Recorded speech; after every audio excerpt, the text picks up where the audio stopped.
পেয়াদা ঐক্য পরিষদের ফারিস আলী ভাই, মাহমুদুল হাসান ভাই, খায়ের ভাই, তারপরে আপনার এই যে লুৎফুর রহমান ভাই, সালজার ভাই, রফিকুল আলম, এম এ হান্নান, ইসা কবির ভাই, হুমায়ুন কবির ভাই যারা আজকে ছিলেন, সবার প্রতি আমরা কৃতজ্ঞতা প্রকাশ করছি এবং এই জন্য ধন্যবাদ জানাচ্ছি যে আজকের মতো একটা পরিবেশে কর্মসূচি তারা না দিয়ে যে আগামী ২৬ তারিখ কর্মসূচি ঘোষণা করবেন এবং তারা এর সাথে আরও একটা মানে কিন্তু কথা ছুড়ে দিয়েছেন, সেটা হচ্ছে এর মধ্যে অর্থ উপদেষ্টা মহোদয় এবং প্রধান উপদেষ্টা মহোদয়ের কার্যালয়ের সাথে তারা সরাসরি যোগাযোগ করার চেষ্টা করবেন এবং ওয়ারিস আলী ভাই কিন্তু এটাও বলেছেন যে প্রধান উপদেষ্টা মহোদয় বা অন্য যেখান থেকেই হোক সেখান থেকে চিঠি আকারে আমাদেরকে ইনভাইট করতে হবে দাবি আদায় ঐক্য পরিষদকে এবং এখান থেকে যারা শীর্ষ নেতা রয়েছেন তারা গিয়ে আমাদের দাবির কথাগুলি রাজপথে নয় সমঝোতার মাধ্যমে আলোচনার মাধ্যমে যদি আমাদের এই দাবিগুলি উঠে আসে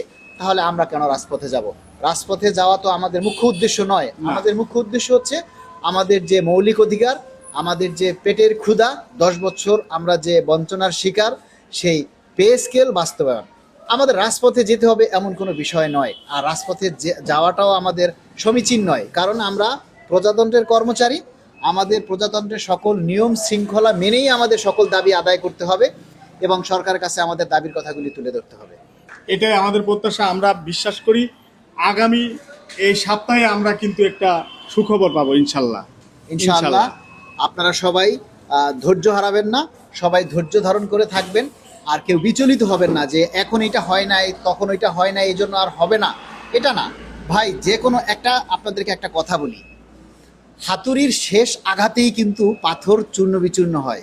তার মানে এই নয় যে প্রথম আঘাতটা বিফলে গেছে। ধন্যবাদ। একাধিক প্রচেষ্টার ফলেই কিন্তু একটা দাবি সফল হয় বা একটা যে কোনো কাজ সফল হয়, এটা মনে রাখবেন।